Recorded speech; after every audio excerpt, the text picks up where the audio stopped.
अच्छा जी। ये बस जो है ना छोटी सी एक क्लास है जिसमें जो है ना हम लोग बेसिक डिस्कशन करेंगे, ठीक है।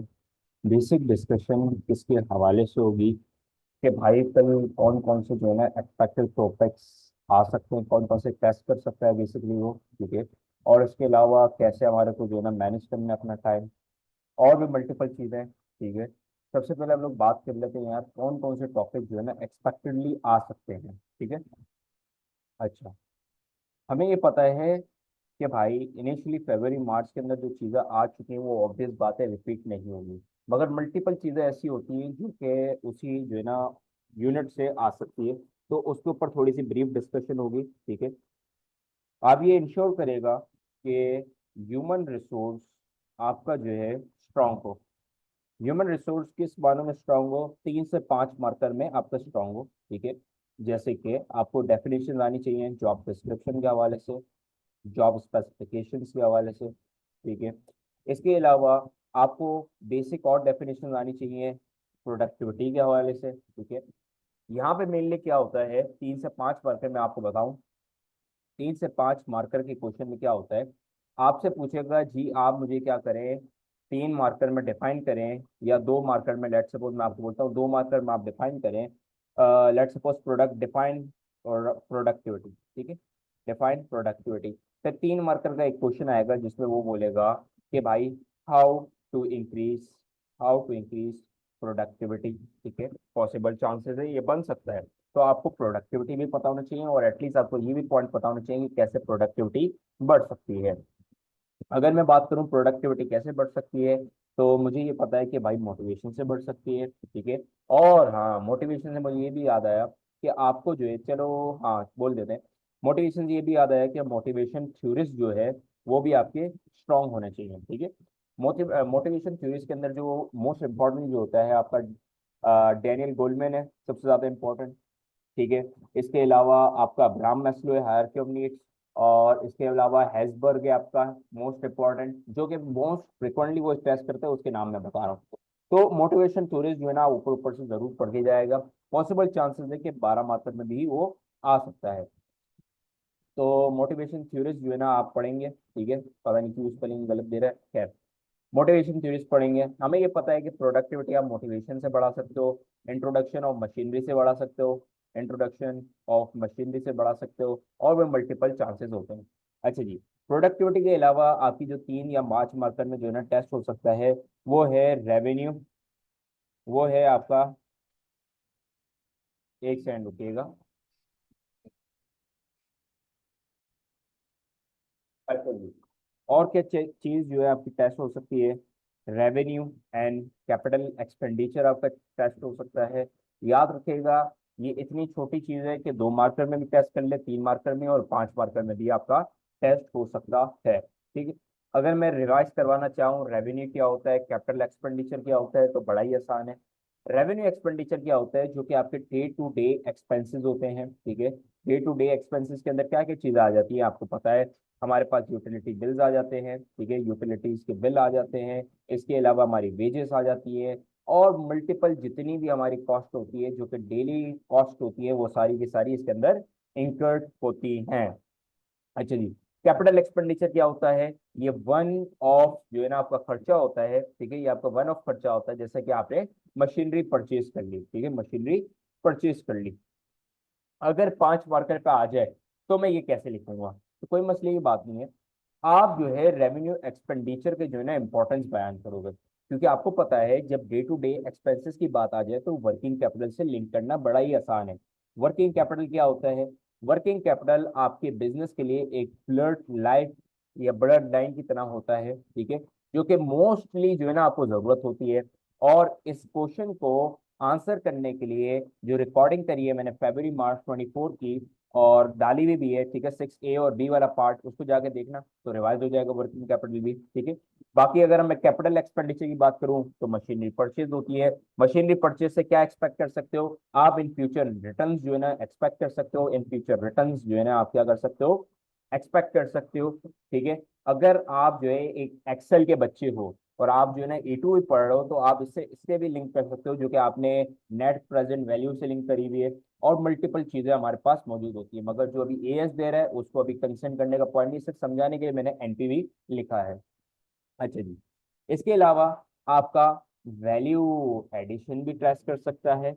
याद रखिएगा, इसके साथ ऐसी भी चीजें आती हैं कि भाई आपसे जो है ना 2 मार्कर में लेट्स सपोज मैंने पूछ लिया डिफाइंड वैल्यू एडिशन, इसका मतलब आपने क्या देनी है, बुकिश डेफिनेशन देनी है, ठीक है, डिफाइंड वैल्यू एडिशन।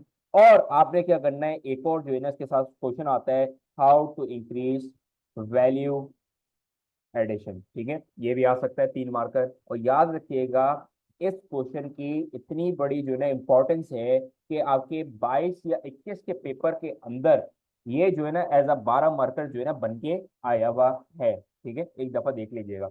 और जो आपको सजेस्ट किया था मैंने, जो पेपर सजेस्ट किया था, कौन सा पेपर सजेस्ट किया था आप लोग को मैंने, अक्टूबर नवंबर 2018 वेरिएंट 12, इसको करिएगा, ठीक है, इसके अंदर वो चीजें हैं जो कि एक्सपेक्टेड है आ जाए, ठीक है, एटलीस्ट आप कर लीजिएगा। मुश्किल है थोड़ा सा, मुझे पता है, अगर आपने कुछ पढ़ा हुआ है, बेसिक शुरू से पढ़ते हुए आप आ रहे हो, ठीक है, तो आपके लिए कोई मुश्किल नहीं है, मगर थोड़ा सा मुश्किल है, खैर हो गई। अच्छा जी, इसके अलावा आपका यूनिक सेलिंग पॉइंट मार्केटिंग के चैप्टर से आ सकता है, ठीक है, जितने छोटे छोटे टॉपिक्स हैं उसके ऊपर मैं बात कर रहा हूँ कि यार यूएसपी वैल्यू एडिशन छोटे छोटे टॉपिक्स हैं, जिनके जो है ना 2 marker 3 marker 2 marker 3 marker 5 marker ऐसे कुछ बन सकते हैं।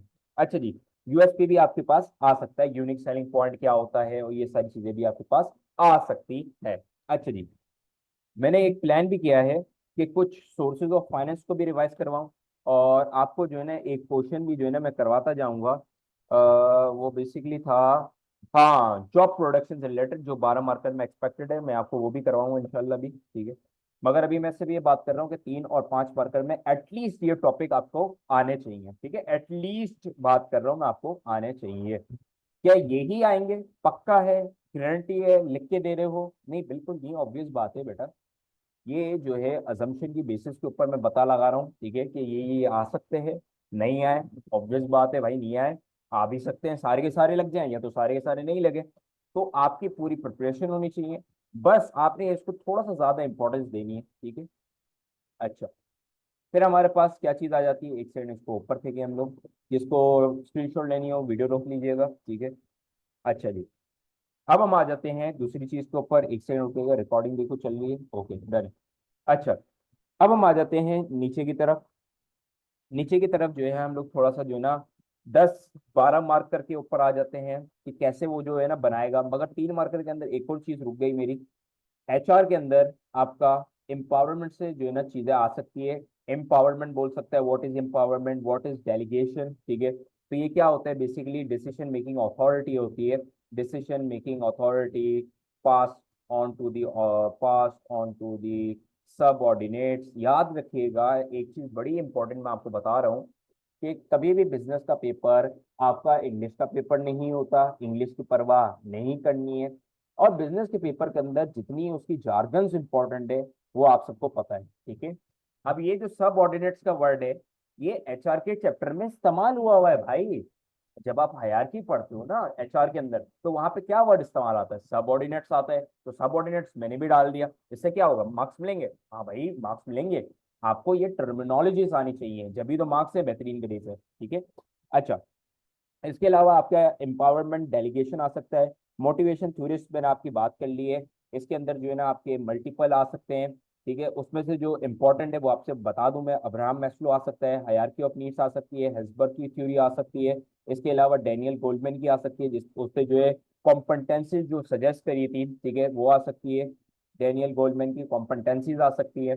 तो एक दफा आप रिवाइज कर लीजिएगा, ऑब्वियस बात है आप लोग के पास नोट्स होंगे, अगर नोट्स नहीं है तो जाके बुक में एक दफा जो है ना रिवाइज कर लीजिएगा, सब मिल जाएगा, कोई ऐसी बात है नहीं, ठीक है। और अब्राहम मैस्लो तो हम लोग ने इतना जो है ना हर जगह जो है ना हम लोग ने लगाया है कि अब तो रट जाना चाहिए। जो सबसे इंपॉर्टेंट जो चीज होती है वो साइकोलॉजिकल नीड होती है, ठीक है, साइकोलॉजिकल नीड होती है, और इसके अलावा आपकी जो है ना जितनी आप सीढ़ियां चलते जाओगे उतनी जो है हम लोग कनेक्ट करते जाते हैं।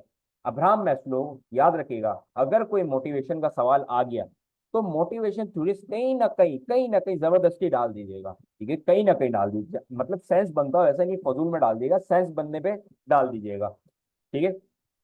अच्छा, इसके अलावा आपके पास जो है ट्रेनिंग के हवाले से आ सकती है, ऑन द जॉब ट्रेनिंग के हवाले से आ सकती है, इसके अलावा ऑफ द जॉब ट्रेनिंग के हवाले से आ सकती है, इसके ऊपर अभी मैं डिस्कशन करता हूँ, और इंडक्शन ट्रेनिंग के हवाले से आ सकती है। मैंने आप लोगों को मल्टीपल पास पेपर्स करवाए हुए हैं, ठीक है।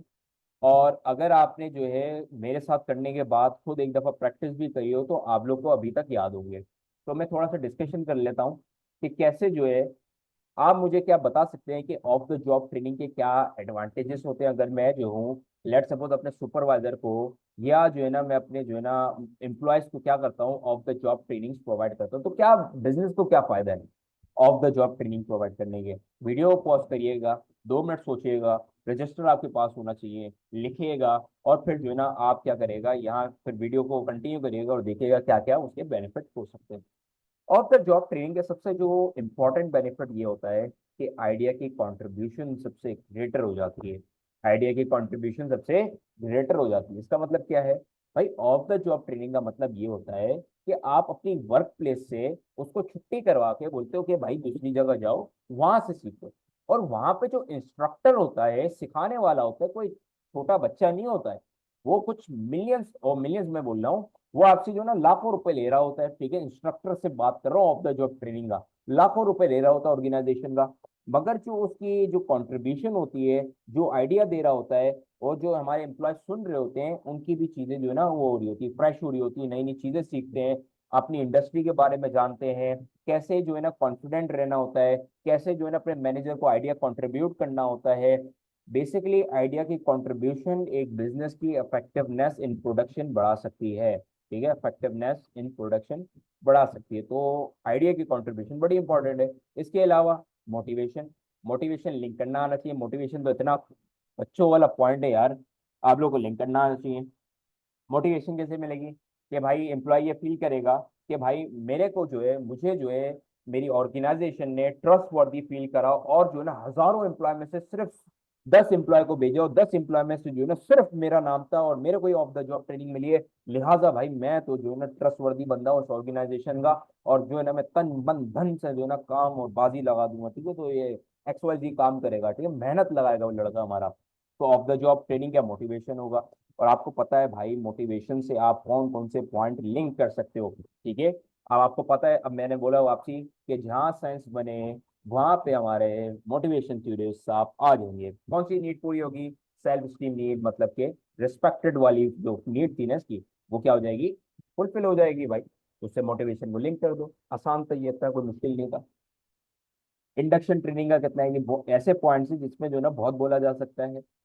इंडक्शन ट्रेनिंग क्या होती है, आप जो है ना आपकी ऑर्गेनाइजेशन वर्क प्लेस के अंदर ही, याद रखिएगा ऑर्गेनाइजेशन नहीं कहेगा इधर, वर्क प्लेस कहेगा, ये बिजनेस का जार्गन अगेन आपके जो है ना चैप्टर के अंदर इस्तेमाल हुआ हुआ है। वर्क प्लेस के अंदर ही जो आपके सीनियर सबॉर्डिनेट, सीनियर जो बंदे होते हैं, उनसे आप क्या करते हो, ट्रेनिंग हासिल करते हो। अब इससे क्या होता है कि टाइम कंज्यूमिंग जो एक पूरी ट्रेनिंग चलती है, जैसे ऑफ द जॉब ट्रेनिंग पूरी टाइम कंज्यूमिंग होती है, मगर ये जो है टाइम कंज्यूमिंग नहीं है, ठीक है। टाइम मैनेजमेंट अच्छी चीज उसने सजेस्ट कर दी कि टाइम मैनेजमेंट आपकी हो जाती है। आपने बड़े बंदे से सीखा, काम करा, बड़े बंदे से सीखा, काम करा, सीखा, काम करा, सीखा, काम करा, क्या हो गया, टाइम मैनेज हो गया, ठीक है। बिला वजह का टाइम भी हमारा जो है ना दूसरी जगह जाना, वहां से सीखना, और ये सारी चीजें भी बच गई। इसके अलावा सबसे मेजर चीज बिजनेस की कॉस्ट बच गई, ठीक है। अच्छा जी, ऑन द जॉब ट्रेनिंग अच्छी चीज है, ठीक है। अच्छा, ये आपको मैंने ऑन द जॉब ट्रेनिंग का बता दिया। इंडक्शन ट्रेनिंग क्या होता है, जब बेसिकली एक नया एम्प्लॉय आता है, ठीक है, जब नया एम्प्लॉय आता है तो उसको इंट्रोडक्शन देनी पड़ती है। इंट्रोडक्शन क्या देनी पड़ती है कि भाई वो किसको जो है ना जवाबदेह है, ठीक है, उससे क्या एक्सपेक्ट किया जाता है। मतलब अगर मैं आपको कोई काम देता हूँ तो आपसे क्या एक्सपेक्ट कर रहा हूँ मैं, ठीक है। भाई ये काम जो है ना शाम तक हो जाना चाहिए, ये एक्सपेक्टिंग है ना, कि भाई ये काम जो है ना मुझसे ये एक्सपेक्ट कर रहे हैं। कौन मेरे से, मेरा जो है ना सीनियर है, ठीक है, किसको मैं अकाउंटेबल हूँ, मतलब किसको जवाबदेह हूँ मैं, अगर मैं काम नहीं करूंगा तो कौन मुझे जो है ना आके डांटेगा या मुझसे सवाल पूछेगा भाई काम क्यों नहीं हुआ, ठीक है। तो ये सारी चीजें जो है इंट्रोडक्शन या इंडक्शन ट्रेनिंग में क्लियर कर दी जाती है। अच्छा जी, इसके अलावा 8 और 12 मार्कर में ऑपरेशन और फाइनेंस से रिलेटेड सवाल भी आ सकते हैं, ठीक है। और कौन कौन से आ सकते हैं मैं उसको भी डिस्कस करूंगा, ठीक है। अच्छा जी, 8 और 12 मार्कर में चांसेस पॉसिबल चांसेस मैं बोल रहा हूँ, 100% नहीं है, पॉसिबल चांसेस ये हैं कि आ सकते हैं ये, ठीक है। एक दफा आप रिवाइज करते जाएगा, सब कुछ रिवाइज करिएगा, मगर थोड़ी सी इसकी इंपॉर्टेंस थोड़ी सी ज्यादा दीजिएगा। ऐसा नहीं है कि रात रात तक बैठ बैठ के आप पढ़ोगे। अभी मैं उसके ऊपर भी डिस्कस करूंगा, मगर पहले इसके ऊपर डिस्कशन कर लूँ मैं। ठीक है। अच्छा, मैंने बोला ऑपरेशन और फाइनेंस जो है ना मेजरली टेस्ट करे जाएंगे मेरे according to my experience. Finance और ऑपरेशन जो है ना ये ज्यादा टेस्ट करेगा इस दफा 12-8 मार्क्स के अंदर। क्या होगा जरा सुन लीजिएगा। ऑपरेशंस के अंदर क्या टेस्ट करेगा, आपसे ये टेस्ट कर सकता है बैच, जॉब फ्लो और मास कस्टमाइजेशन। ये आपके प्रोडक्शंस हैं, ठीक है। और इसके अलावा मास कस्टमाइजेशन है। अच्छा, ये सारी चीजें होती क्या है उसको भी डिस्कस कर लेता हूँ इस दफा मैं। जॉब प्रोडक्शन क्या होता है, टेलर्ड गुड्स बनाते हो आप, ठीक है। टेलर्ड गुड्स बनाते हो आप। कस्टमर की जो नीड्स होती है वो क्या हो जाती है, कस्टमर की। एक दफा मैं नीचे लिख लूँ वरना जो है ना गिच पिच हो रहा है ये। अच्छा, जॉब प्रोडक्शन की बात कर रहा हूँ मैं। तो टेलर्ड गुड्स बनाते हैं ये, ठीक है। टेलर्ड गुड्स बनाते हैं। इसके अलावा जो कस्टमर की रिक्वायरमेंट्स होती हैं, कस्टमर की रिक्वायरमेंट जैसे दर्जी है, ठीक है, एग्जाम्पल दे रहा हूँ। आपका बिजनेस जितना भी ऊपर चला जाए, ठीक है, स्काई द लिमिट, कोई भी बिजनेस आ जाए, अगर वो जॉब प्रोडक्शन करता है तो कस्टमर की रिक्वायरमेंट को पहले वो सुनेगा। और जब कभी आप कस्टमर की रिक्वायरमेंट को फुलफिल करते हो, तो जब कभी आप कस्टमर की रिक्वायरमेंट को फुलफिल करते हो, तो कस्टमर की नीड क्या हो जाती है, फुलफिल हो जाती है। उसकी जो चाहता है वो फुलफिल हो जाता है। जब कस्टमर की नीड फुलफिल हो जाती है तो कस्टमर क्या हो जाता है, सेटिस्फाई हो जाता है। जब कस्टमर सेटिस्फाई हो जाता है तो कस्टमर क्या हो जाता है, लॉयल हो जाता है। कस्टमर लॉयल की डेफिनेशन क्या बताई थी, this is when the customer continues to purchase from the same business rather than switching competitor to the competitor। कितनी आसान थी, रटी हुई डेफिनेशन है भाई ये तो। अच्छा जी, क्या इसकी एक और भी कोई चेन हो सकती थी? हाँ बिल्कुल हो सकती थी भाई। जब आपका कस्टमर सेटिस्फाई होता है तो कस्टमर लॉयल से कनेक्ट नहीं करना। दूसरी चेन बता देता हूँ मैं आपको। कस्टमर जब सेटिस्फाई होता है, जब कस्टमर सेटिस्फाई होता है तो वर्ड ऑफ माउथ स्प्रेड होता है। वर्ड ऑफ माउथ जब स्प्रेड होना स्टार्ट हो जाता है तो आपको मार्केटिंग के ऊपर जो कॉस्ट एलोकेट करनी पड़ती थी, अब वो क्या करनी पड़ेगी, कम का एलोकेट करनी पड़ेगी। मार्केटिंग की जो कॉस्ट थी वो क्या करनी पड़ेगी, कम एलोकेट करनी पड़ेगी, क्योंकि अब आपका वर्ड ऑफ माउथ क्या हो गया, स्ट्रांग हो गया है। वर्ड ऑफ माउथ क्या हो गया बताओ ना यार। वर्ड ऑफ माउथ क्या हो गया, स्ट्रांग हो गया। एक सेकंड चार्ज पे लगा दूं।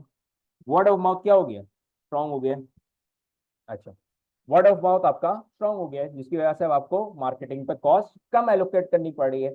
जब कभी आपको मार्केटिंग के ऊपर कम कॉस्ट एलोकेट करनी पड़ती है तो आप यहाँ का फाइनेंस दूसरे बिजनेस के हिस्सों पे लगा सकते हो। लेट सपोज आपको कोई कैश फ्लो का प्रॉब्लम आ रहा था, अब यहाँ पे क्या होगा, कैश फ्लो का प्रॉब्लम क्या हो जाएगा, सॉल्व हो जाएगा। यार ये तो अच्छी बात है ना, कैश फ्लो का प्रॉब्लम सॉल्व हो जाएगा। इसके अलावा लेट सपोज मेरे को ऑपरेशन में जो है ना कोई मशीनरी परचेज करनी थी, लो भाई मशीनरी के पैसे भी आ गए, लो भाई आ गए। चलो एचआर के ऊपर बात करूं, लेट सपोज मुझे ट्रेनिंग देनी थी अपनी एम्प्लॉयज को, ठीक है। लेट सपोज मेरे को फ्रिंज बेनिफिट्स प्रोवाइड करने थे।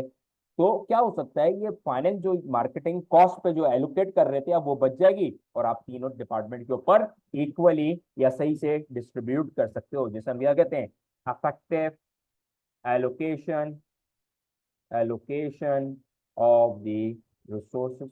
यही तो करना है यार, कोई भी बिजनेस क्या करना चाहता है, यही तो करना चाहता है। अच्छा, हमने जॉब के ऊपर बात करी और ये डिटेल डिस्कशन की है, ठीक है। रिवीजन वाइज डिटेल डिस्कशन की है, करने का कोई मकसद है, ठीक है। तो साथ में रहेगा। अगर आपको बहुत ज्यादा आता है तो अच्छी बात है, ठीक है, आना भी चाहिए था। पेपर से एक दिन पहले बैठे हैं, आना भी चाहिए था। और नहीं आता, हाथ कब कपा रहे हैं आपके, तो थोड़ा सा साथ में चलिए मेरे, इंशाल्लाह आसान करेंगे आपके लिए। अच्छा जी, बैच प्रोडक्शन के ऊपर आ जाते हैं। बैच प्रोडक्शन क्या होता था, कोई बता सकता है, चैट पे कोई बता सकता है? शाबाश। सेमी ऑटोमेटिक, ठीक है, सेमी ऑटोमेटिक होता है। सेमी ऑटोमेटिक का मतलब क्या होता है, हाफ लेबर होती है, हाफ लेबर होती है, और हाफ क्या होती है, मशीनरी होती है। अच्छा जी, अब बैच प्रोडक्शन के अंदर क्या होता है, आपकी थोड़ी सी एफिशिएंसी बढ़ना स्टार्ट होती है।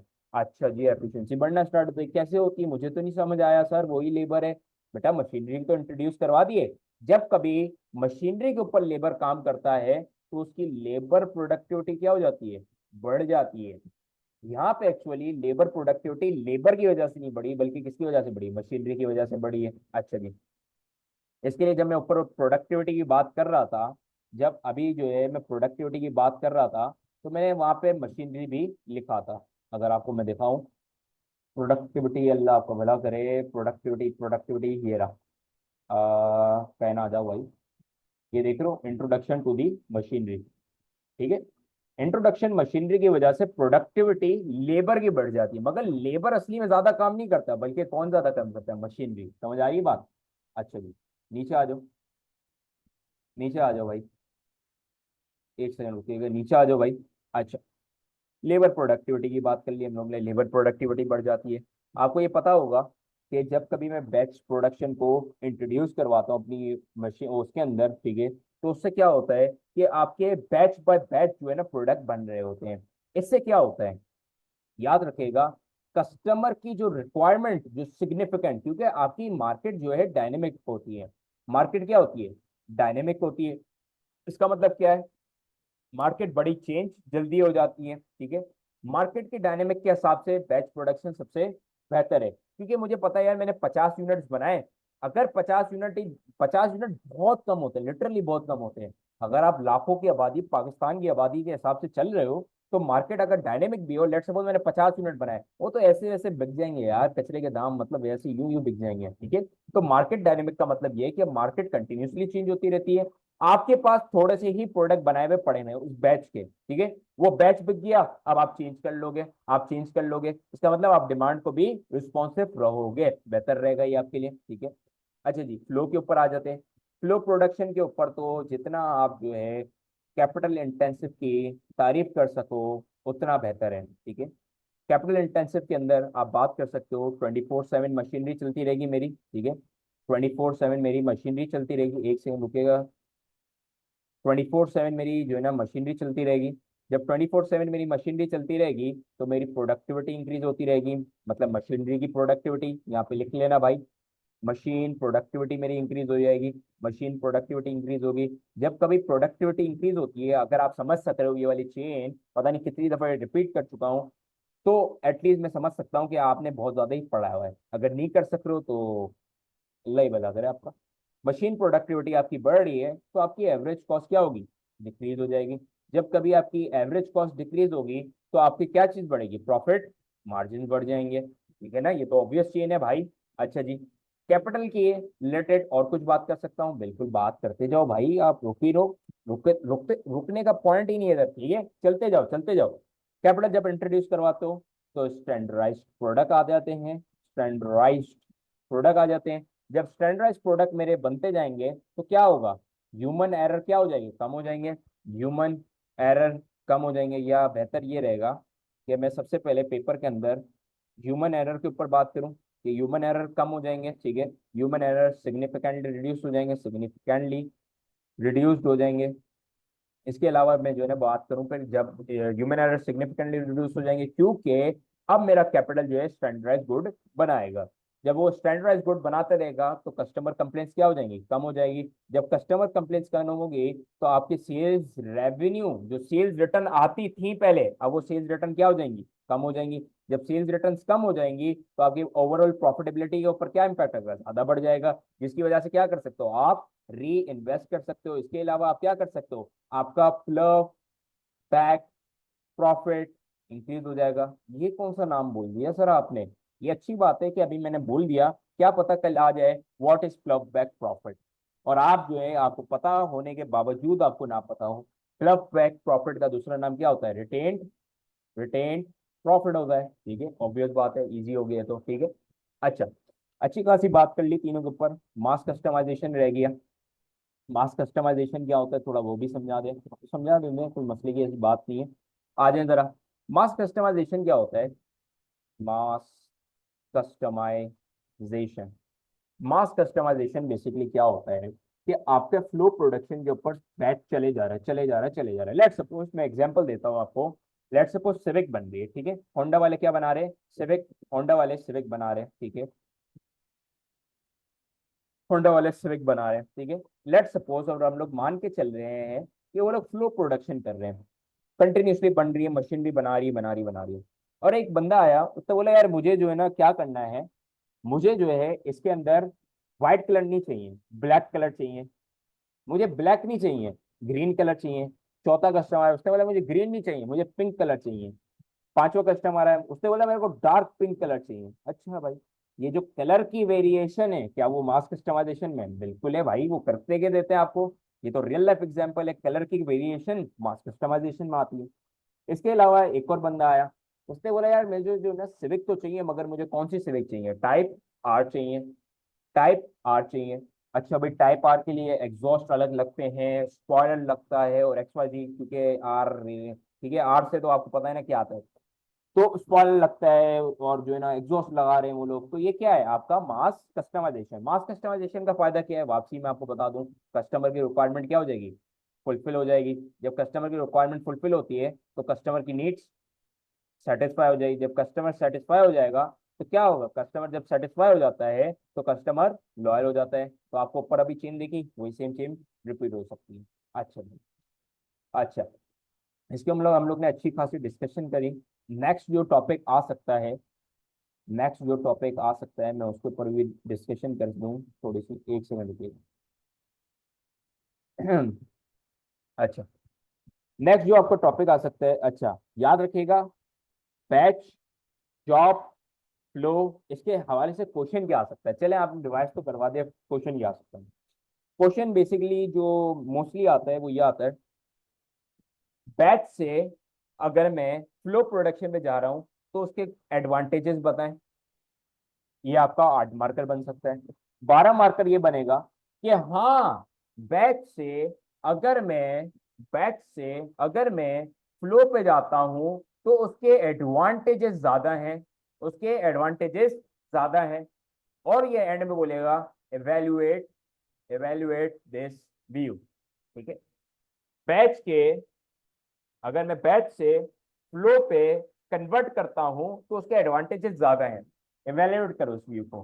तो ऑब्वियस बात है कि सबसे पहले मैं एग्जामिनर के साथ एग्री करूंगा, और मैं फ्लो प्रोडक्शन की, क्योंकि मैं जिस पे कन्वर्ट कर रहा हूं उसकी एडवांटेजेस के ऊपर बात करूंगा, मतलब फ्लो के एडवांटेजेस के ऊपर बात करूंगा। एग्जामिनर के साथ मैंने मैंने एग्री करा है।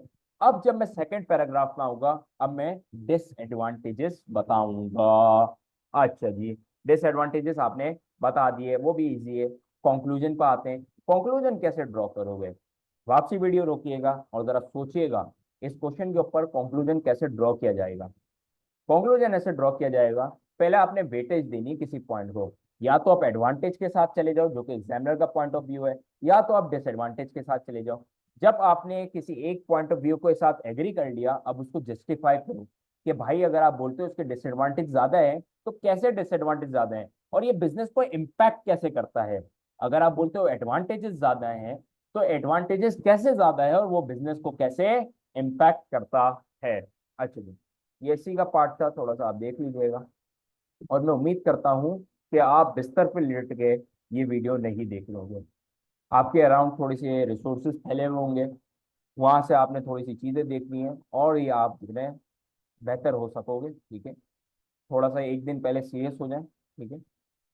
अच्छा, दूसरी चीज जो कि हम लोग डिस्कस कर रहे हैं, जो कि पॉसिबली चांसेस है कि वो आ सकता है, वो क्या है जरा पढ़ लेते हैं। कैपेसिटी यूटिलाइजेशन का चैप्टर भी टेस्ट हो सकता है। अच्छा जी, कैपेसिटी यूटिलाइजेशन के अंदर जो है आपको मल्टीपल चीजें आनी चाहिए।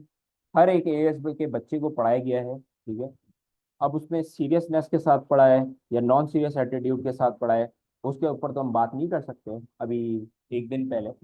मगर मास कस्टमाइजेशन थोड़ा सा मैं ग्लिम्स जरूर दूंगा उसकी, क्योंकि पहले जो चीज आती है वो आपकी आती है मैक्सिमम कैपेसिटी। मैक्सिमम कैपेसिटी क्या होती है बेसिकली, कि एक बिजनेस मैक्सिमम पे जाके वो कितना प्रोड्यूस कर सकता है। लेट सपोज एक बिजनेस है, उसके पास 2 मशीनरीज हैं, और एक मशीनरी जो है उसका 100 प्रोडक्ट बना सकती है। तो बताओ उस बिजनेस की कितनी मैक्सिमम कैपेसिटी है? ऑब्वियस बात है यार, 200 है। एक अगर 100 बना रही है तो दो 200 बनाएगी, क्या फजूल सवाल है यार। 200 प्रोडक्ट उसकी मैक्सिमम कैपेसिटी होगी। क्लियर हो गया? अगर अब आप मुझे सवाल का जवाब दें, कैपेसिटी होगी, सवाल का जरा जवाब दीजिएगा। लेट सपोज मैं बोलता हूँ कि एक बिजनेस है जिसकी मैक्सिमम कैपेसिटी जो है ना, वो मैक्सिमम कैपेसिटी के ऊपर ऑपरेट नहीं कर रहा। The business is not operating eight maximum capacity. अच्छा, किसी की राय ये हो सकती है कि ये लंबी क्लास है, ठीक है, लंबी क्लास है और मैं नहीं ले रहा और मैं थक गया हूँ, तो फजूल ये बात है, ठीक है। इसके अंदर हम लोग सारी चीजें थोड़ा थोड़ा सा जो है ना रिवाइज भी कर रहे हैं, तो बड़ी इंपॉर्टेंट क्लास है ये, ठीक है। एक दिन पहले बैठ के ये सारी चीजें रिवाइज करना। अच्छा, the business not operating at a maximum capacity, business operate नहीं कर रहा मैक्सिमम कैपेसिटी पे, तो बताओ बिजनेस को क्या जो है ना इम्पैक्ट पहुंचेगा। What's the impact, what the impact on the business.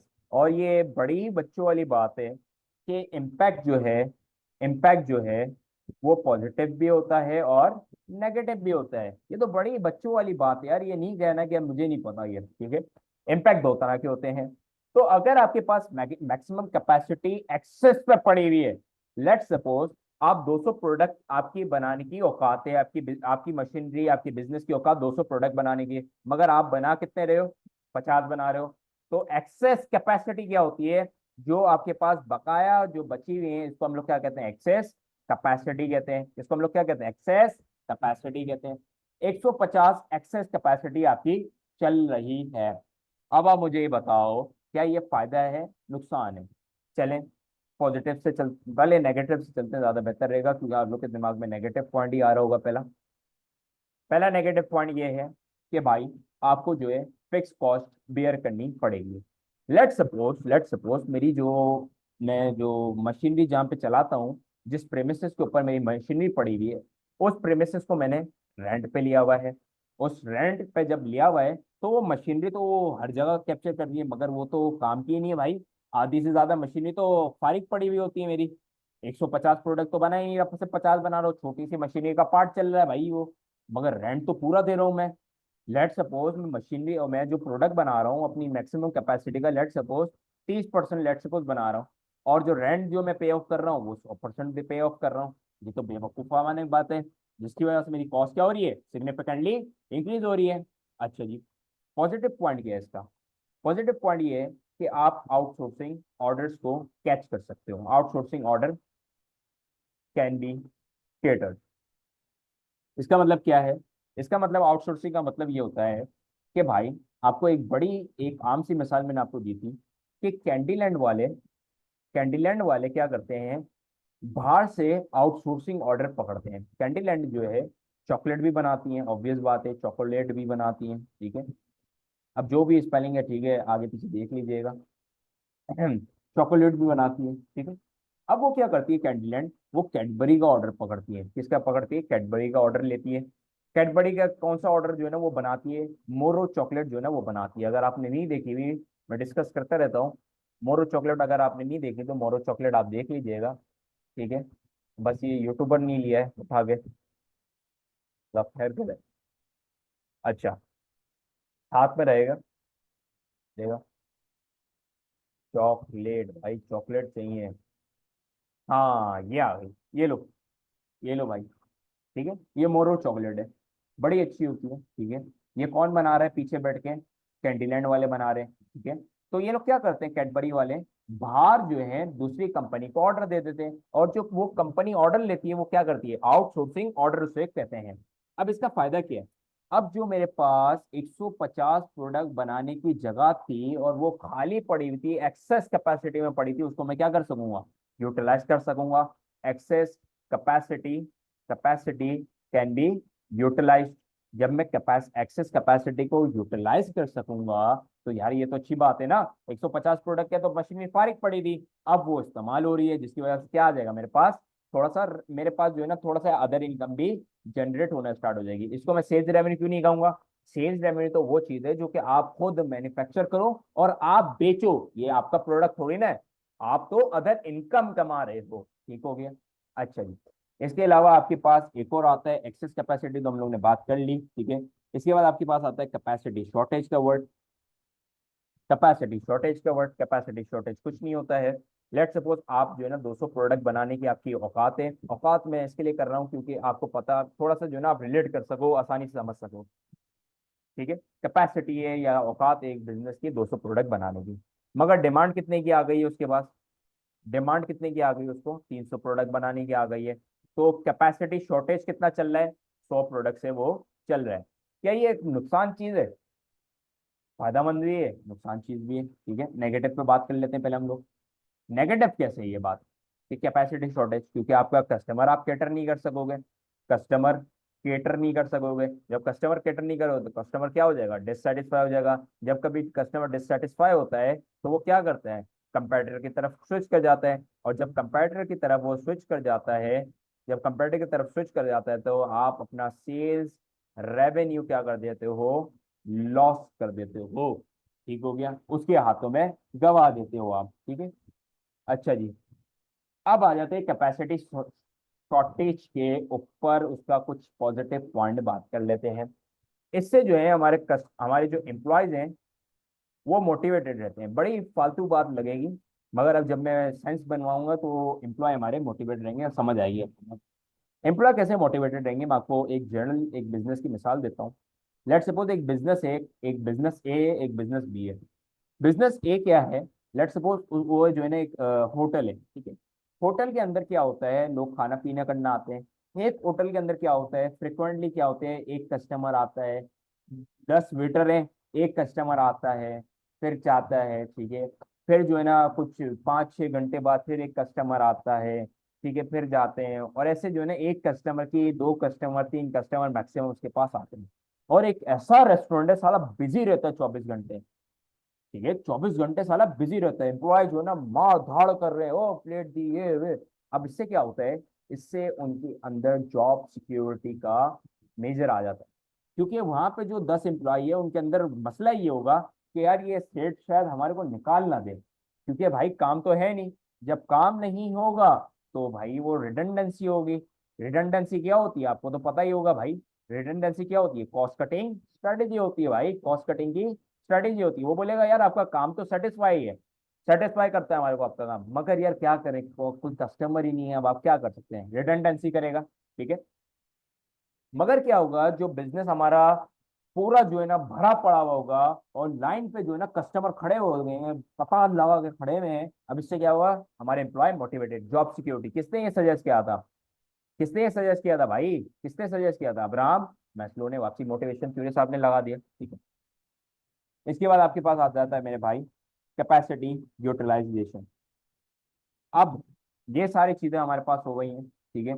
इसके अलावा और भी आपके जो है ना चैप्टर टेस्ट हो सकते हैं। जैसे कि जैसे कि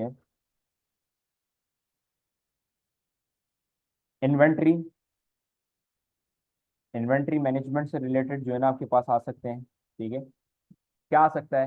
cost and benefit of holding high level, high या low level of inventory, level of inventory. क्या फायदा है एक बिजनेस को अगर वो low level of inventory hold करता है? डिमांड रिस्पॉन्सिव होगा। ठीक है। डिमांड रिस्पॉन्सिव होगा। अदर रिलेटेड स्टोरेज कॉस्ट से बचा रहेगा। स्टोरेज कॉस्ट उसकी क्या होगी?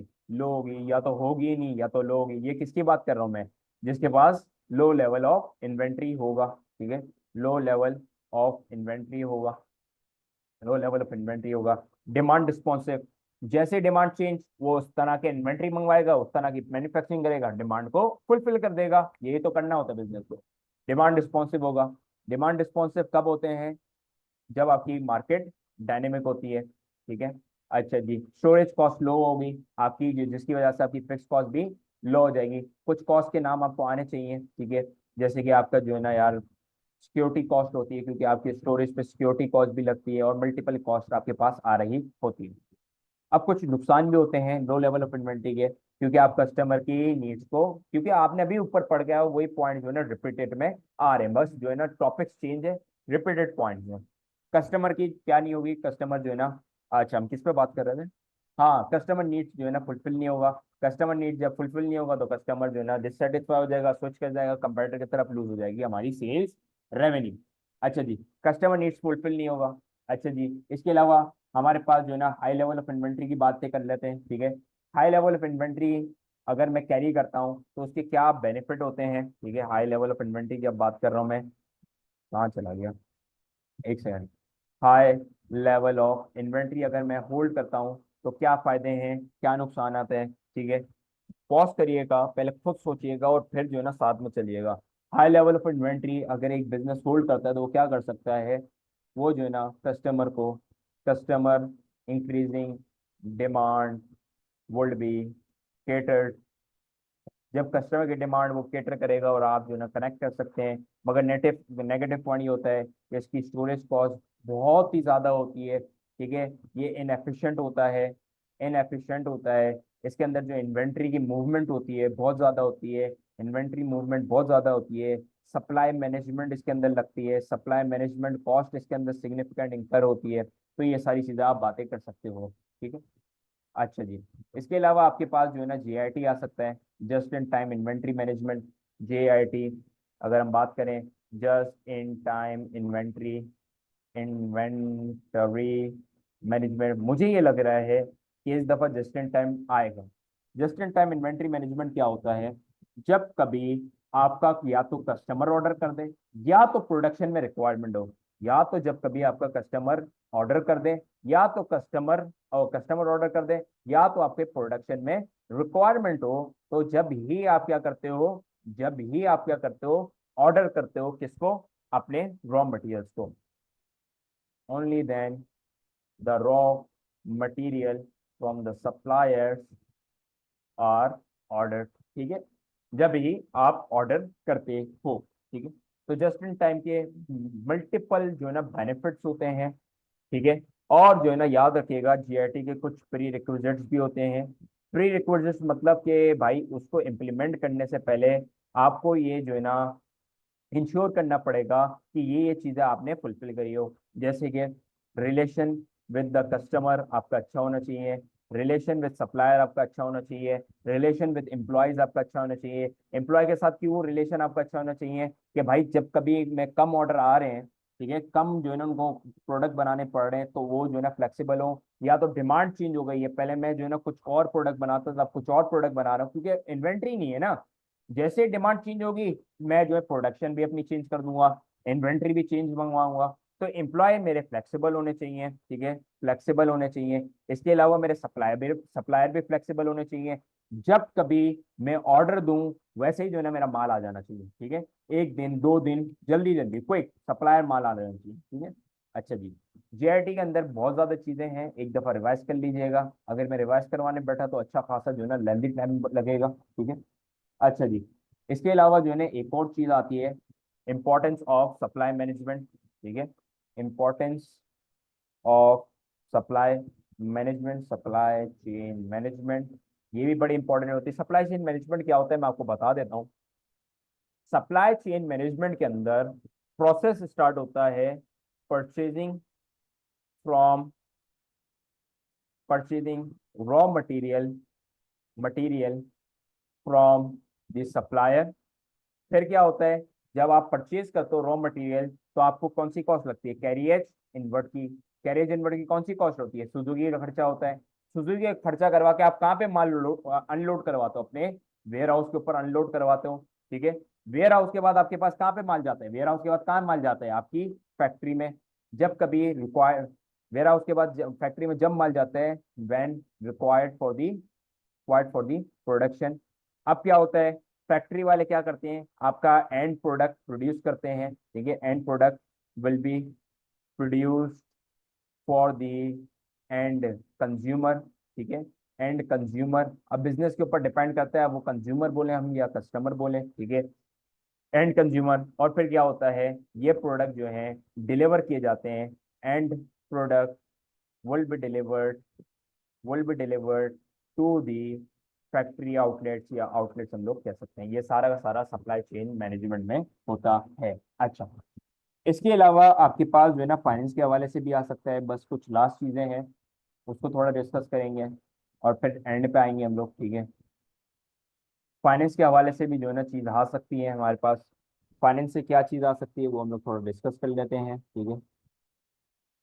हाँ, अच्छा, फाइनेंस में क्या आ सकता है, the difference between cash and profit आ सकता है, ठीक है। इस पर कुछ भी क्वेश्चन बन सकता है, मगर कैश और प्रॉफिट के दरमियान में आपको डिफरेंस पता होना चाहिए। कैश इंपॉर्टेंट है, प्रॉफिट इंपॉर्टेंट है, इसका कंक्लूजन ये है दोनों इंपॉर्टेंट है। कैश इसके लिए इंपॉर्टेंट है क्योंकि कैश जो है सबसे ज्यादा लिक्विडेट एसेट होती है एक बिजनेस का। ठीक है, कैश की बात कर रहा हूँ। मगर प्रॉफिट क्या होता है? प्रॉफिट कभी कभार जब निकलता है तो कभी कभार वो क्रेडिट सेल्स के ऊपर भी बना हुआ होता है। जब आप उधार पे सेल्स करते हो तो आपके पास प्रॉफिट तो रिकॉर्ड हो जाता है, मगर आपके पास कैश मौजूद नहीं होता। ठीक है, आप कैश से डे टू डे एक्सपेंसेस जो है ना फुलफिल कर सकते हो, डे टू डे एक्सपेंसेस जो है ना क्या कर सकते हो, कैन बी कवर्ड। मगर आप प्रॉफिट से ये चीज नहीं कर सकते। क्यों? अगर क्रेडिट पे सेल्स करें तो प्रॉफिट से कवर कर सकते हो? नहीं। ये भी एक डिस्कशन आपको प्रोवाइड की गई है नोट्स के ऊपर, ठीक है, बुक्स के अंदर, तो एक दफा देख लीजिएगा इसको। इसके अलावा अच्छा, ये थोड़ी सी डिस्कशन है, ठीक है। आ अच्छा, थोड़ी सी क्लास थोड़ी लंबी हो जाएगी, मगर खैर है, आप लोग की ये भला है। अच्छा, आपको ये पता होना चाहिए short term and long term finance के दरमियान का डिफरेंस। और इसके अलावा आपको ये पता होना चाहिए internal and external sources of of finance. ठीक हो गया। अच्छा, एक्सटर्नल और इंटरनल सोर्स ऑफ फाइनेंस में से ही जो है ना शॉर्ट टर्म और लॉन्ग टर्म निकलता है, ऐसी कोई जो है ना तीर वाली बात नहीं है। मगर मैं आप लोग को जो है ना थोड़ी सी डिस्टिंग्विश कर देता हूँ, आपके इंटरनल कौन से होते हैं और एक्सटर्नल कौन से होते हैं, और थोड़ी सी ब्रीफ डिस्कशन भी कर देता हूँ उसके ऊपर, ठीक है, तो आप लोग के लिए आसानी हो जाएगी।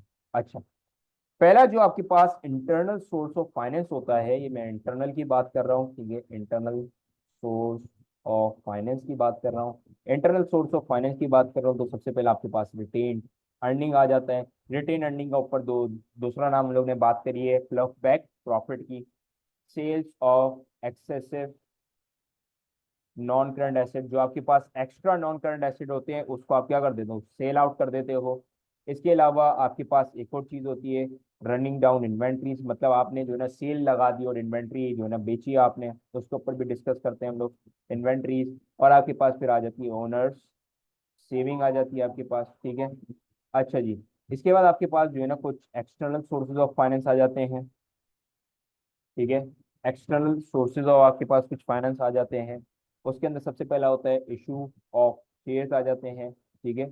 इशू ऑफ शेयर्स आ जाते हैं आपके पास, एक सेकंड रुकिएगा। इशू ऑफ शेयर्स आ जाते हैं। इसके अलावा आपके पास क्या आ जाते हैं, बैंक लोन आ जाते हैं। अच्छा, इशू ऑफ शेयर्स में याद रखिएगा दो चीज आ जाती हैं, डिविडेंड आ जाते हैं, और आपके पास क्या आ जाते हैं, कैपिटल गेन आते हैं, कैपिटल गेन आ जाते हैं। अच्छा जी, इसके अलावा जो सेकंड पॉइंट है वो उसमें आपके पास बैंक लोन्स आ जाते हैं। इसके बाद आपके पास बैंक ओवरड्राफ्ट आ जाते हैं, ठीक है। इसके बाद आपके पास हायर परचेज आ जाते हैं। इसके बाद आपके पास ट्रेड क्रेडिट आ जाता है। इसके बाद आपके पास गवर्नमेंट ग्रांट्स आ जाते हैं। इसके बाद आपके पास वेंचर कैपिटल आ जाता है, वेंचर कैपिटल आ जाते हैं। इन सब के ऊपर जो है ना छोटे छोटे ब्रीफ डिस्कशन कर दूंगा कि आपको नॉलेज हो जाए। फैक्टरिंग डेट्स आ जाते हैं आपके पास, ठीक है। इसके बाद आपके पास डिबेंचर्स आ जाते हैं, डिबेंचर्स आ जाते हैं, और इसके बाद आपके पास क्राउड फंडिंग आपके पास आ जाते हैं।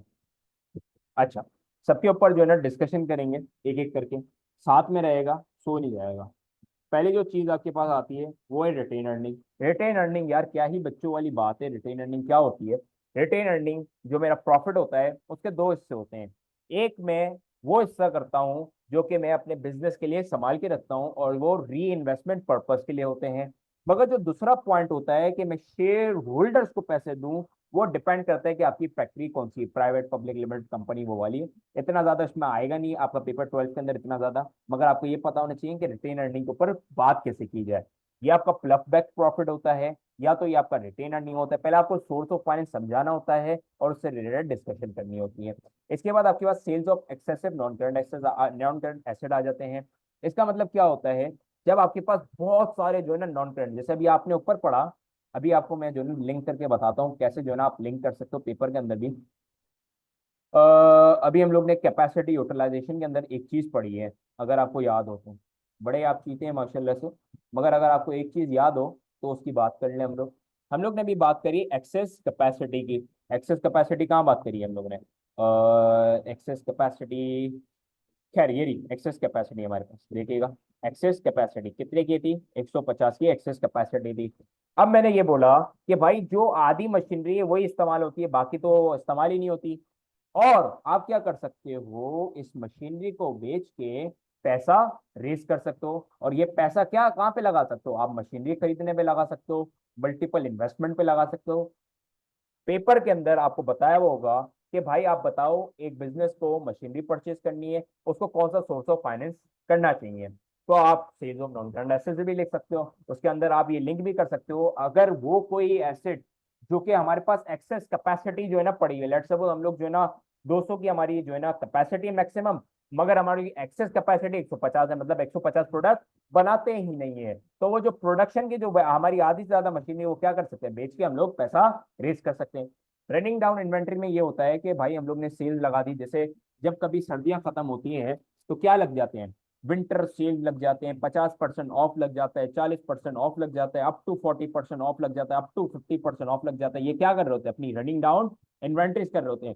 विंटर के माल निकालते हैं फिर समर का माल लेके आते हैं। याद रखिएगा, जो सीजन आ रहा होता है उसके ऊपर सेल नहीं लगाते हैं, जो सीजन जा रहा होता है उसके ऊपर सेल लगाते हैं, क्योंकि वो क्या करना चाहते हैं, फाइनेंस को रेस करना चाहते हैं।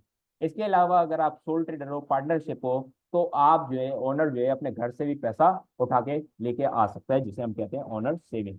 अच्छा, ये सारी चीजें जो है डिटेल के अंदर बुक के अंदर भी लिखी हुई है, नोट्स के अंदर भी लिखी है, तो आराम से पढ़िएगा, ठीक है, आराम से इन चीजों को पढ़िएगा। ये चारों चीज हम लोगों ने डिस्कस करी। अब हम आ जाते हैं इशू ऑफ शेयर्स के ऊपर। इशू ऑफ शेयर्स क्या होता है, बेसिकली आप क्या करते हो, अगर आप प्राइवेट लिमिटेड कंपनी हो या public limited company, public limited company direct stock exchange पे इशू करती है। याद रखिएगा, ये टर्मिनोलॉजी जानबूझ के इस्तेमाल कर रहा हूँ। पब्लिक लिमिटेड कंपनी डायरेक्ट कहाँ पे अपने शेयर इशू करती है, अपने स्टॉक एक्सचेंज के ऊपर। मगर जो प्राइवेट लिमिटेड कंपनी होती है वो अपने फ्रेंड्स और रिलेटिव्स को इशू कर सकती है, और इससे क्या कर सकती है, फाइनेंस रेस कर सकती है। एडवांटेजेस क्या है, इसको पे बैक नहीं करना पड़ता, ठीक है। इशू ऑफ शेयर्स में आपको क्या करना पड़ता है, पे बैक पैसा नहीं करना पड़ता। क्या आपको डिविडेंड जरूरी है देना पड़े, ठीक है, जरूरी है, बताएगा जरूरी है क्या इश्यू ऑफ शेयर जो है ना देना और डिविडेंड देना जरूरी है, नहीं जरूरी नहीं है, ठीक है, जरूरी नहीं होता, आप नहीं दो, ये कोई मसले की बात नहीं है। अगर आपने A2 के अंदर रिस्क एवर्स और रिस्क एपेटाइट शेयर होल्डर पढ़े हैं तो उसके ऊपर आप बात ही नहीं करिएगा, ठीक है, आप तो पॉजिटिव साइड पे बात करिएगा। बोलेगा कि जी भाई डिविडेंड देना लाजिम थोड़ी ना है, अगर कोई बिजनेस अभी इतने ज्यादा प्रॉफिट नहीं कर रहा तो डिविडेंड ना दे, और अगर ज्यादा प्रॉफिट कर रहा तो डिविडेंड दे दे। ये तो फ्लेक्सिबिलिटी आ गई बिजनेस के पास, पैसा भी आ गया, फ्लेक्सिबिलिटी भी आ गई, पैसा भी रिटर्न नहीं करना। बैंक लोन में तो इंटरेस्ट पे ऑफ करना पड़ता है, इसमें तो ये भी नहीं करना पड़ा, ठीक है। बैंक लोन की बात करते हैं। बैंक लोन याद रखिएगा, इसका डिसएडवांटेज ये है, कोलेटरल इसको चाहिए होता है, बहुत लेंदी इसका पेपर वर्क होता है।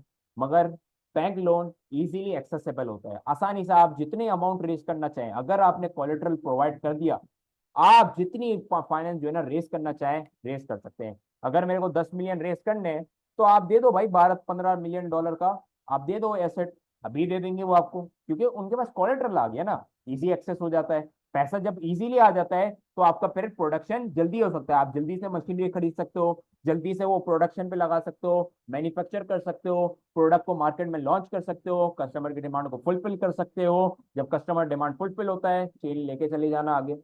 अच्छा जी, हायर परचेज क्या होता है, हायर परचेज ये होता है, अच्छा, इसके अंदर मैं आपको छोटी सी मिसाल दे दूं। ये मेरी, लेट सपोज ये हमारे जो है ना, लेट सपोज आपको मैं एग्जांपल दूं, ये हमारे एक मिस्टर ए हैं, ठीक है, ये इंडिविजुअल मिस्टर ए हैं, और इनके बैंक अकाउंट के अंदर जो है ना बहुत ज्यादा दौलत पड़ी हुई है, ठीक है। लेट सपोज इनके बैंक अकाउंट के अंदर $100,000 पड़े हुए हैं, और ये चाहते हैं, ये जो है ना $100,000 इनके बैंक अकाउंट में पड़े हुए हैं, ये बहुत अमीर हैं, ठीक है। अब क्या हुआ, इनको जो है ना एक रावी सुजुकी चाहिए, ठीक है, मतलब जो है ना लोडर वाली गाड़ी चाहिए इनको, लोड लोड करना है इनको माल, ठीक है, गाड़ी के अंदर क्या करना है, इनको माल लोड करना है, लोडिंग वाली गाड़ी चाहिए। ये लग रहा है सुजुकी लग रही है, ठीक है, मेरी सुजुकी आ गई, ठीक है, थोड़ा सा टाइट बना दें इसको, ओ टाइट लग रही है। अच्छा, ये हमारी सुजुकी है। इन दौलतमंद इंसान को ये सुजुकी खरीदनी है, सुजुकी की, ठीक है, और लेट सपोज ये सुजुकी जो है $50,000 की मिल रही है, ठीक है, अमेरिकन मार्केट के अंदर $50,000 की ये मिल रही है। अब इनके पास दो चांसेस हैं, या तो ये आउटराइट परचेज कर लें। आउटराइट परचेज एक नई टर्मिनोलॉजी है, लिख लीजिएगा। आउटराइट परचेज कर लेंगे। आउटराइट परचेज किया, अभी अभी जो है ना ये 50,000 निकाले बैंक से, और जो है ना डीलर के मुंह पे मार दें, बोले दे भाई गाड़ी दे, चल शाबाश। तो उस केस के अंदर इनके पास बैंक में कितना पैसा बच जाएगा? बैंक में कितना पैसा बच जाएगा? सिर्फ 50,000 बच जाएगा। जब यह आ जाएगी गाड़ी तो 50,000 माइनस हो जाएंगे, तो 50,000 बच जाएंगे। फिर तो मिस्टर ए गरीब हो जाएंगे। मिस्टर ए ने ये सोचा कि हम लोग जाते हैं सुरमा वाला। अगर आपने नाम नहीं सुना, तो सुरमा वाला बेसिकली क्या है, आपको जो है ना हायर परचेज के ऊपर चीजें प्रोवाइड कर देते हैं। लेट्स सपोज अब ये गए सुरमा वाला, ठीक है, सुरमा वाला नाम नहीं सुना तो बस कहानी सुनिएगा मेरी। समर वाला लिख दिया बस, पता नहीं क्या नाम है उसका, अल्लाह खैर करे। लेट्स सपोज आप सुरमा वाला पे चले गए। अच्छा, अब आप जो है ना हायर परचेज वाले के पास गए, आपने बोला यार मुझे क्या करना है, मुझे ये सुजुकी खरीदनी है। तो बोला सही है सर, आप जो है ना क्या करें, मुझे डाउन पेमेंट दे दें। आप मुझे क्या दे दें? डाउन पेमेंट दे दें, लेट्स सपोज $10,000 की, ठीक है। आप मुझे दे दें $10,000 की, और आप जो है ना मंथली इंस्टॉलमेंट में मुझे पे ऑफ करते रहेगा $5,000, ठीक है, $5,000 पे ऑफ कर दीजिएगा, ठीक है। तो अभी राइट नाउ, अभी जो आपने, अगर आपने अभी अभी सुजुकी निकलवानी है, तो अभी अभी आप खड़े खड़े मुझे कितने डॉलर दे दें? कितने डॉलर दे दें यार? कितने डॉलर दे दें? $15,000 दे दें आप मुझे। अब आप मुझे ये बताओ, ऑप्शन वन बेहतर है या ऑप्शन टू बेहतर है मिस्टर ए के लिए? डायरेक्ट ये 50,000 दे दे और सिर्फ 50,000 इसके पास पड़े हुए होंगे, या तो ये अपने 50,000 जो है ना ट्रक कर दे, ठीक है, गाड़ी के अंदर पैसा लग गया, अभी गाड़ी थोड़े ना पैसा बना के देगी अभी अभी खड़े खड़े। या तो वो क्या करें, सिर्फ 15,000 रुपए खर्च करें और गाड़ी इनके हाथों में आ जाएगी। कौन सा बेहतर ऑप्शन है? दूसरे वाला बेहतर ऑप्शन है, 15,000 वाला। तो वो क्या करेंगे, मिस्टर ए साहब क्या करेंगे, मिस्टर ए जाएंगे, एक मिनट, मिस्टर ए को थोड़ा सा लाना है मुझे। मिस्टर ए जाएंगे और मिस्टर ए क्या बोलेंगे, मैं तो 15,000 की गाड़ी लूंगा, क्योंकि अगर मैं अपना पैसा इस गाड़ी लेने में फंसा दूंगा, तो मेरे कितने पैसे बचेंगे? अगर मैं डायरेक्ट अभी आउटराइट परचेज करता हूँ 100 में से 50, तो 50,000 बचेंगे। मगर अगर मैं हायर परचेज करता हूँ तो मेरे पास कितने रिमेनिंग बचेंगे? 85,000। तो यार ये तो बेहतर ऑप्शन है, हायर परचेज करूंगा, बेसिकली यही होता है हायर परचेज। अच्छा जी, अब आ जाओ ट्रेड क्रेडिट के ऊपर। ट्रेड क्रेडिट क्या होता है कि मैंने माल ले लिया, मगर किस पे लिया? उधारी पे ले लिया। उधारी पे जितना ज्यादा माल आप उधारी पे लेते जाओगे, उतने आपकी कैश फ्लो पोजीशन क्या होती जाएगी? बेहतर होती जाएगी। यार ये कैसी बात कर रहे हैं आप? ये कैसी बात कर रहे हैं?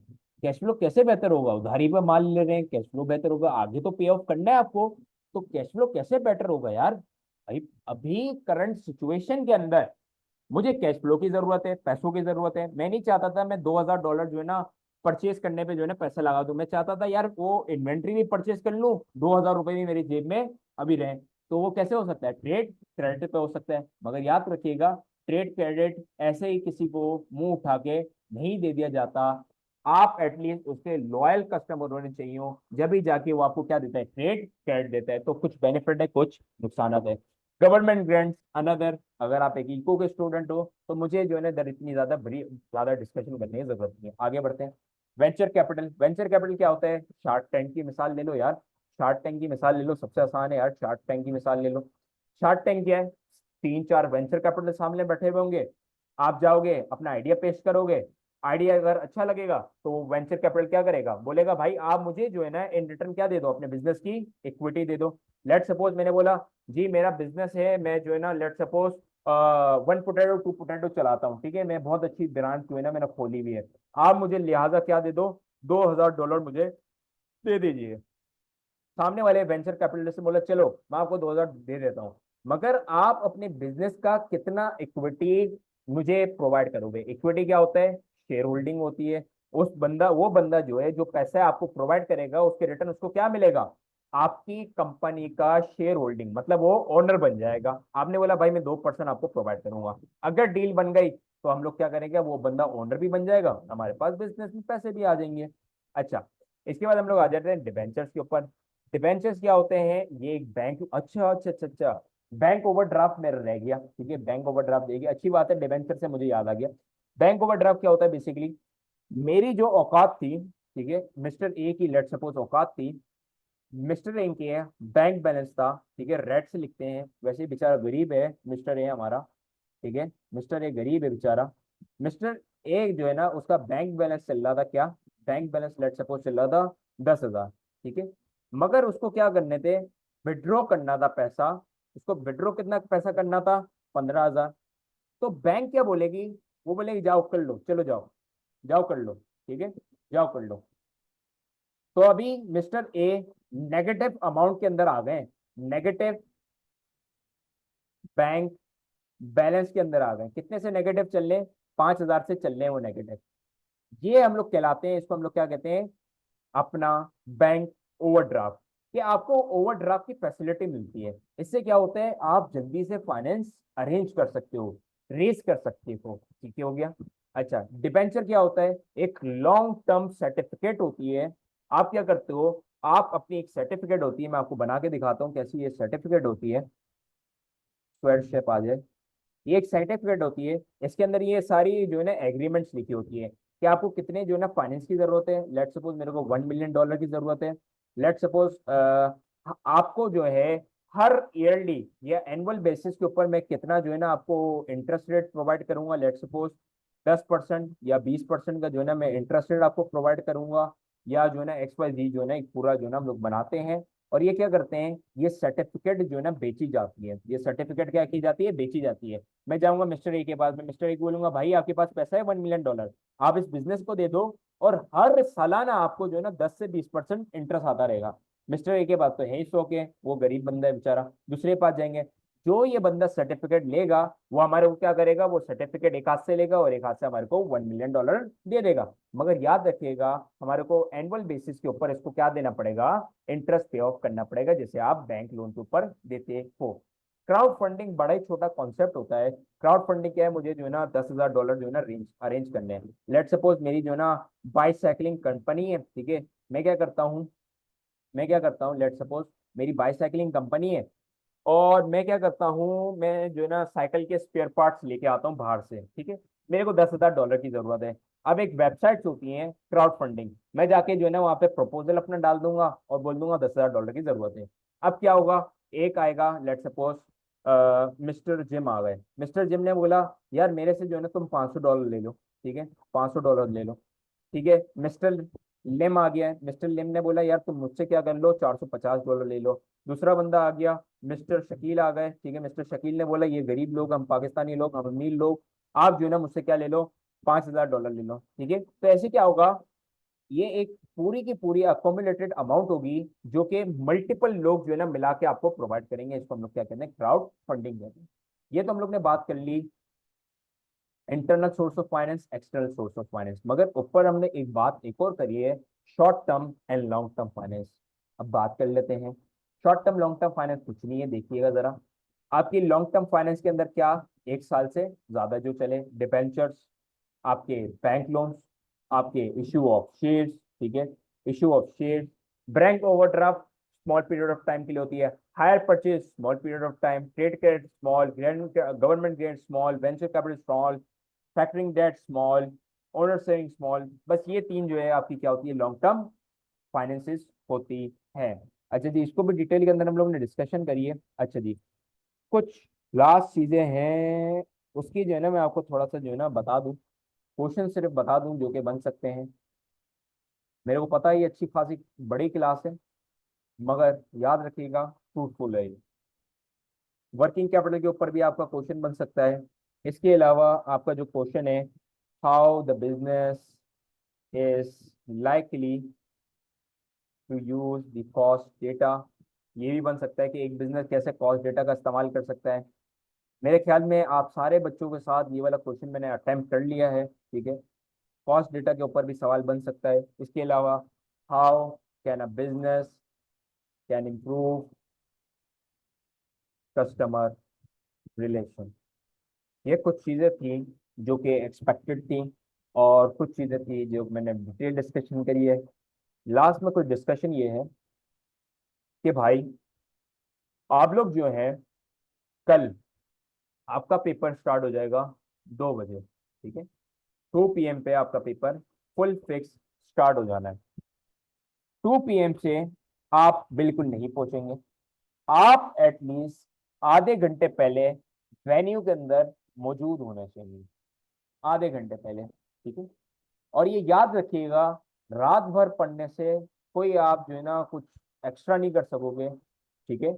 बड़े बच्चों को हम लोग ने डील करा है, वो सारे के सारे रात को पढ़ते हैं और समझते हैं कि सुबह वो तीर मारेंगे, और उनका रिजल्ट जो है एक्सट्रीमली जो है ना फेलियर की तरफ जाता है।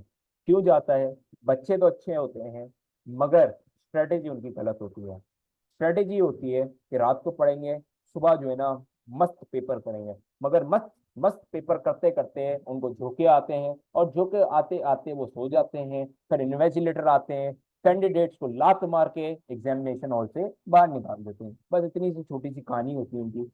तो कहानी बताने का मकसद ये कि आप अराउंड क्या करेंगे, 11 से 12 बजे आप जो है ना स्लीप कर जाएंगे, मतलब भाई सो जाएंगे, इजी हो के सो जाएंगे।